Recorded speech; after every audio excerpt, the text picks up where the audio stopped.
Welcome to Mind Body Monday, and thank you for joining me.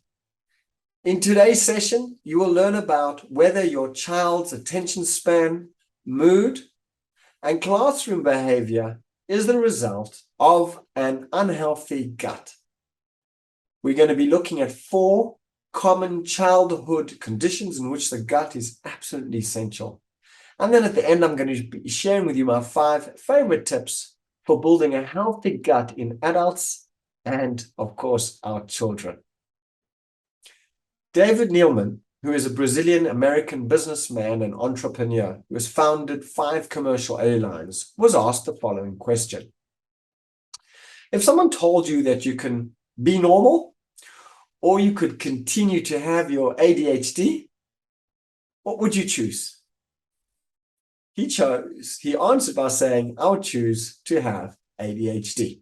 And then he added, with all the disorganization, the procrastination, the inability to focus, and all the other challenges that come with ADHD, there are some incredible benefits as well, like amazing creativity and the ability to take appropriate risks.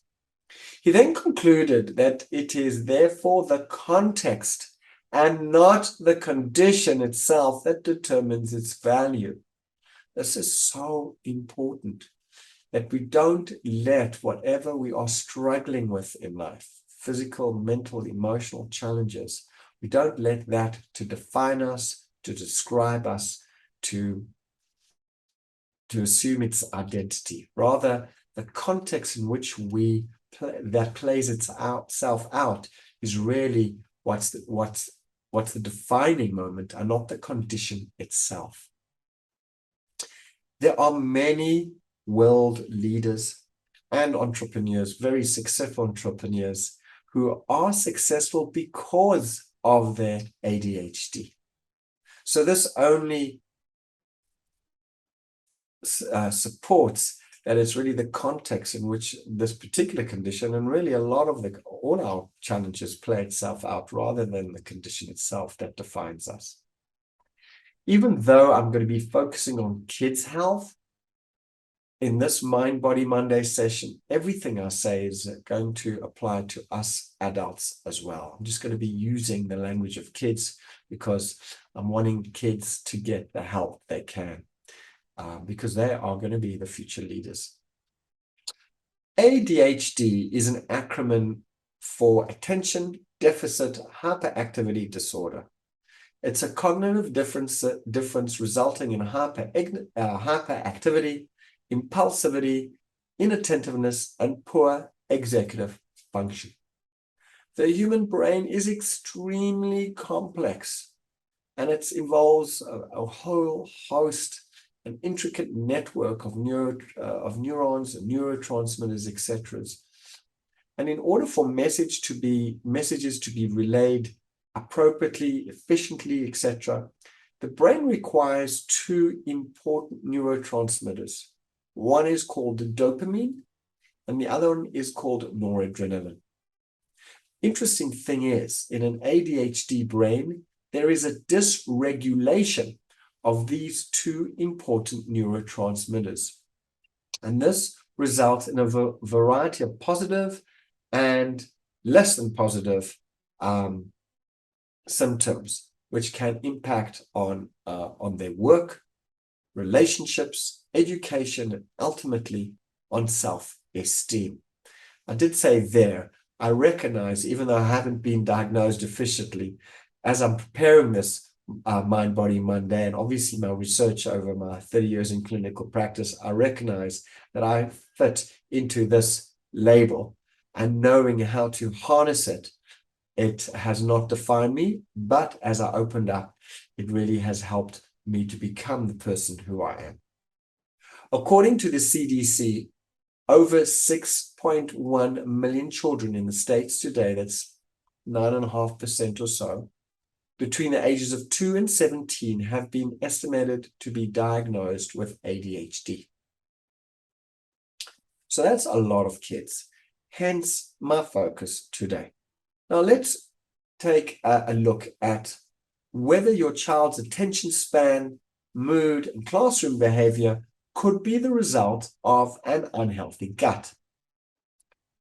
Who would have thought that your child is acting up because their gut bacteria aren't diverse enough? Just imagine that. Another sick note or note from the kindergarten teacher saying, little Johnny's acting up, give him more probiotics or whatever it happens to be. That would be really nice if that happened.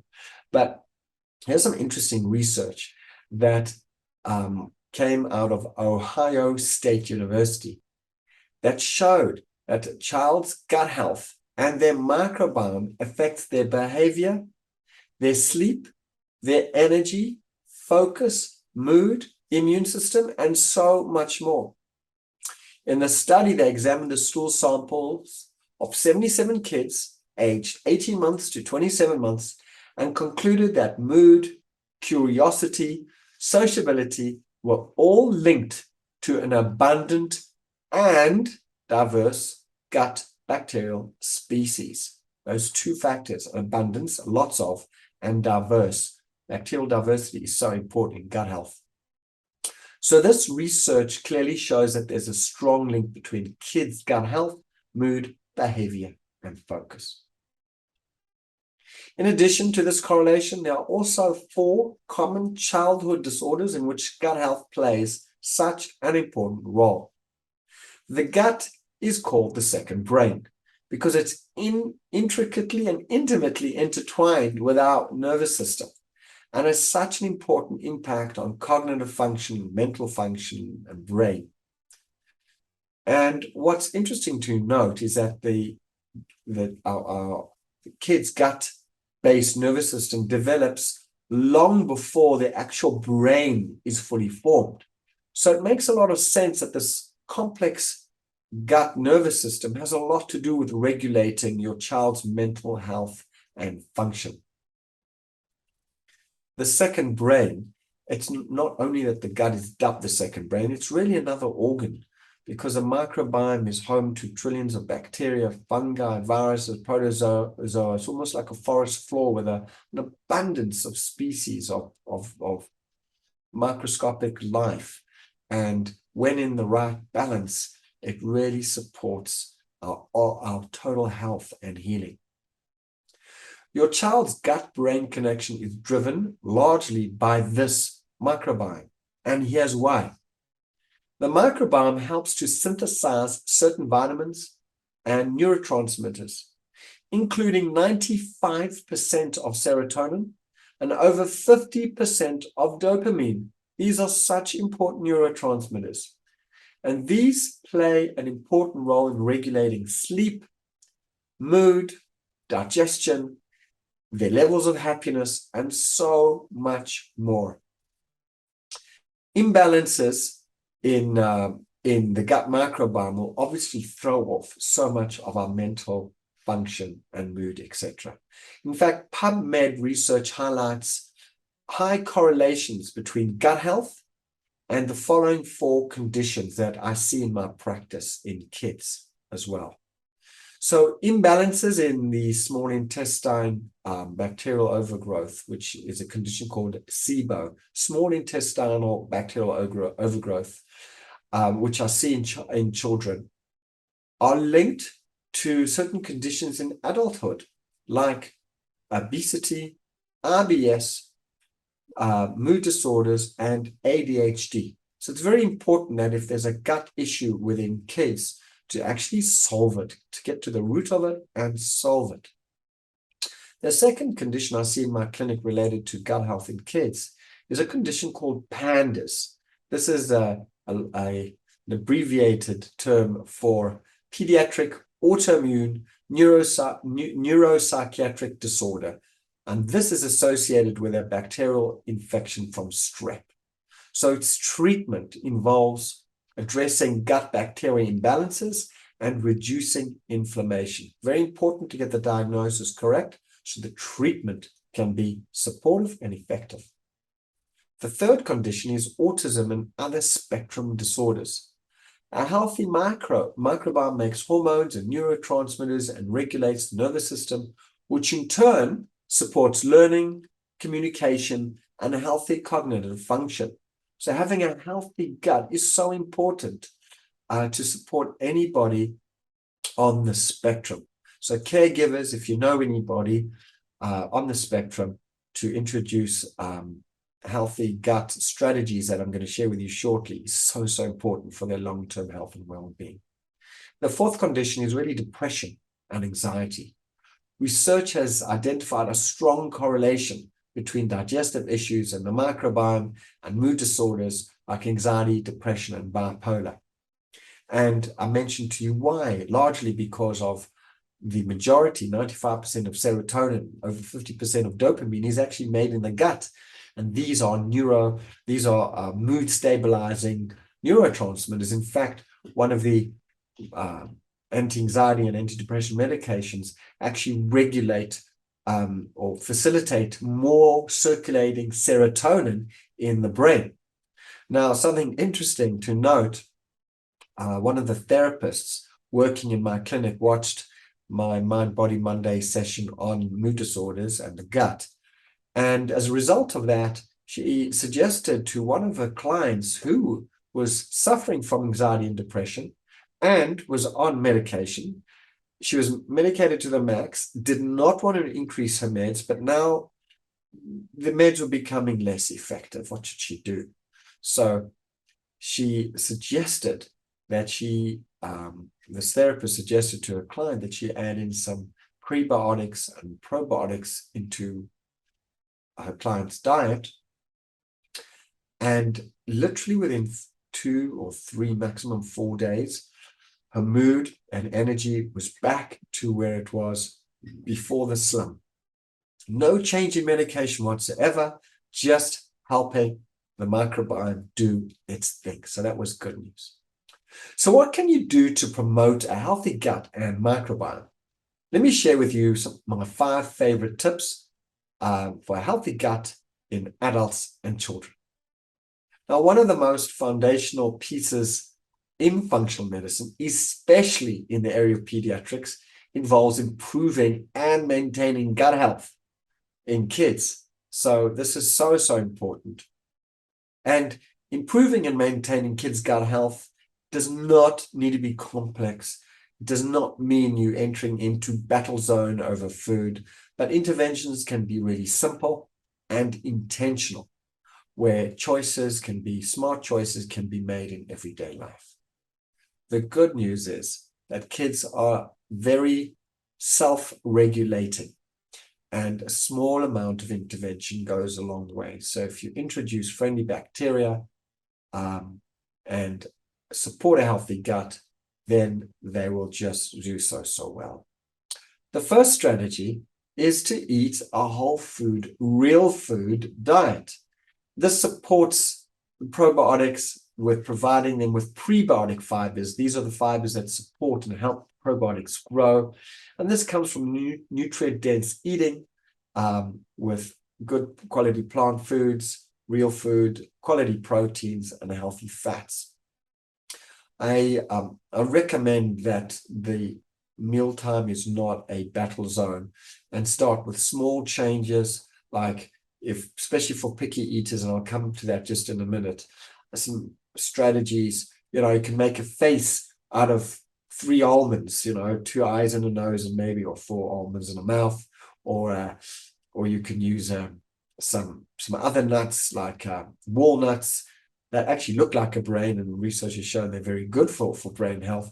But introducing nuts, which are good fats, or introducing just 1 slice of a cucumber, or 1 slice of a properly cultured pickle, etc. Small interventions are so important, but you want to encourage healthy eating and minimizing processed junky foods.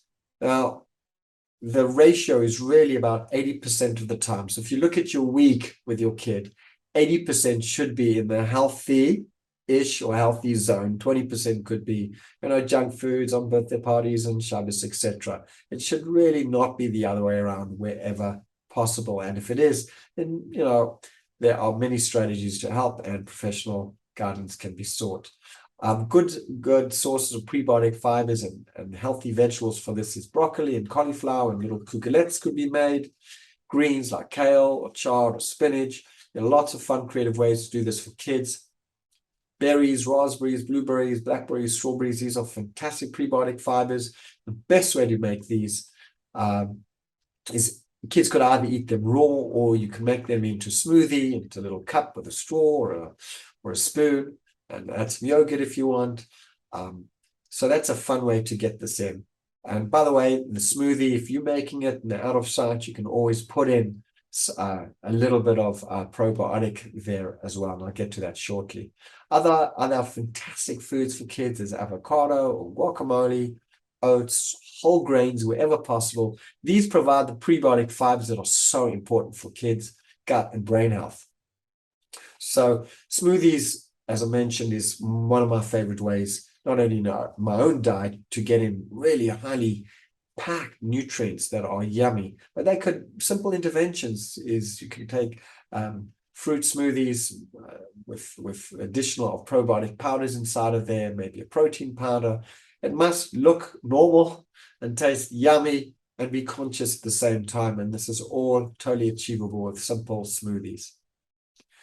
Just before we move off the eating, this point on healthy eating with kids, like all other areas of children's education, it all begins with role modeling. The idea here is to role model healthy eating if you're a parent or a grandparent. So kids will eventually catch up and model what you're doing, and most of the time. So it's so important to be that change you wish to see in your family, model that, and include these kinds of foods in your diet, and they would probably be more open to including it in theirs. Before we go into point number 2, this is Mind Body Monday, so let's sit up straight in our chairs. Take a nice deep cleansing breath in. Breathe out, drop your shoulders, relax your gut, oxygenate your brains. Again, taking another nice deep cleansing breath in. And as you breathe out, relax your back, your neck, your shoulders. Continue to breathe normally. This way you're able to focus and digest all this information coming your way. The second strategy is to encourage outdoor playtime. The bacteria in the environment influences children's microbiome and builds a robust immune system. There's so much very interesting research. There's a PubMed research about the impact of outdoor nature-related activities and kindergartens on kids' gut health, serotonin levels, and even perceived stress in preschool children. So it's so important to give them time outdoors. Yes, let them get dirty, and yes, let them play in the mud. It's all part of developing a healthy microbiome in today's over-sterile world.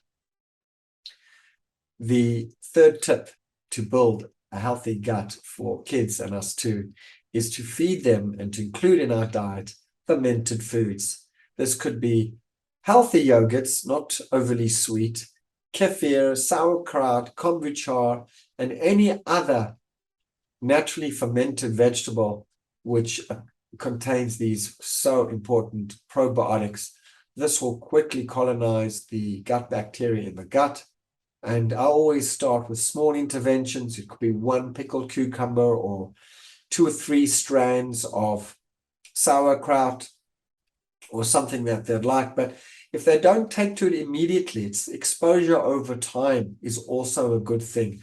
We make a sourdough bread for Shabbos that the kids will take any day over a white challah or anything else. They just come to really, really enjoy it. So sourdough is naturally fermented. We also make a sprouted spelt challah, which provides even more nutrients for kids, and they really, really enjoy it.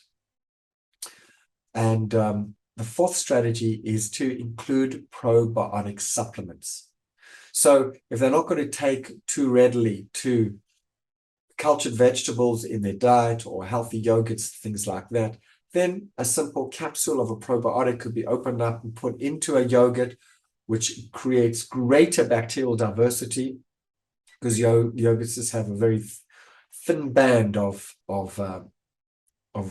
bacteria, and it's not very diverse, and diversity is what it's all about. So adding that in to a yogurt or into an applesauce, as mentioned, into a smoothie as well, is easy way to get probiotics into even the most picky eaters, and this will support healthy gut and healthy mood. Let's look at number 5, is to identify and avoid inflammatory foods and triggers. Highly processed foods like pizzas or store-bought salad dressings and sweet sauces, common allergies like wheat or soy or dairy or nuts, can contribute to an imbalance in gut bacteria and tip the gut in favor of harmful bacteria. It's so important to nip this in the bud. And once again, develop a healthy attitude. It is not all or nothing. Every positive input counts. And if you look at a day or a week or a month, and 80% of that is spent in the good zone, call it the green zone, and 20% in the orange or red zone, that's okay. But if it's the other way around, then I'd recommend strategies to try and work with the child to get the ratio turned around in the right way at the right time without it being a battlefield. And food intolerances are very important to identify because they contribute to intestinal inflammation, which can impact ADHD, autism, and other spectral disorders. So those are the 5 ways to build a healthy gut in kids and us adults too. Just want to share with you another 2. I couldn't hold myself back because this is an area that I really enjoy, and I really want to see people get the help that they need. So this one's an important one. It's get enough sleep.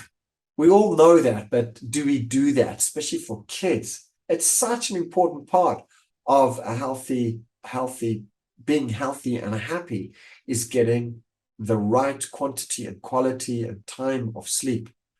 There's something very interesting here also about some cutting news, that the gut bacteria have their own unique circadian rhythm. Just as we have a rhythm in our body and in our brain that works optimally at different times of the day, so do gut bacteria have their own circadian rhythm. What this means is that at night, certain gut bacteria come out to play and are in ascendance. And that's a very good thing because they accomplish what they can't accomplish at any other time. And then during the day, they go to sleep, so to speak, or become less active. And the day gut bacteria become more active. So having a healthy sleep pattern at the right time and the right amount has a major impact on gut health. I personally sleep with a sleep tracker that tracks my REM sleep, my deep sleep, my breathing, my heart rate, and something called heart rate variability. So with my stats, these metrics that I look at in the morning, I can course correct and get a sense of what do I need to change the following day or the following in the week, etc., to get the restorative sleep I need to be at my best. I always say to my patients, what you don't measure, you cannot manage. So I'm very encouraging of getting a baseline measurement of whatever I can get my hands on, because that way you can manage it. So it's a good thing for kids in their diary or their journals, or just a simple piece of paper next to the bed. What time do they go to sleep? What time do they wake up? Look at that for a week. You can stick it on the fridge if you want and let them track it that way before they come and go to and from school. That way they get a sense, because it's all about empowering them with information so they can eventually make healthy choices for themselves at the right time. The last point here is using antibiotics responsibly. Antibiotics are totally life-saving. However, their overuse is a great disruptor of gut bacteria. And I see this so often in my clinic when kids come in or adults come in, mostly kids with chronic ear infections or some other issue where they're maybe onto their 2nd or 3rd round of antibiotics and the situation is still unresolved, a throat condition, whatever, and now they have SIBO or candida overgrowth, thrush, etc., as a result of the antibiotic resistant bacteria or coming up in as a result of that antibiotic use. So it's so important to work with a qualified functional medicine practitioner, and if antibiotics are used, then the right kinds of antibiotics could be used, the right probiotic to address whatever bacterial infection is there, the duration of antibiotics can be used, and obviously the timing of the probiotics can be gotten right in conjunction with the antibiotics and aftercare as well. So the dysregulation going in the gut can be minimized as much as possible, and the recovery can be speedy. Just before we end, I do want to really go back to this point that I made in opening in today's Mind Body Monday, because I think it is so important. I see this in my practice so often, that the challenges that my patients have come to define them, have come to limit them, have come to keep them small. And it doesn't have to be that way, but rather the challenges, instead of defining us and keeping us small and limited, that we can become the best version of who we are as a result of the challenges, physical, mental, emotional, or whatever that Hashem has brought into our life. And as David Neilman said with his ADHD, that it is the context and not the condition itself that determines its value. In other words, as an entrepreneur, as a business person, or as general people, whatever struggle we are going through, that the condition doesn't define us. The condition is an opportunity for us to learn how to become the best versions of ourselves.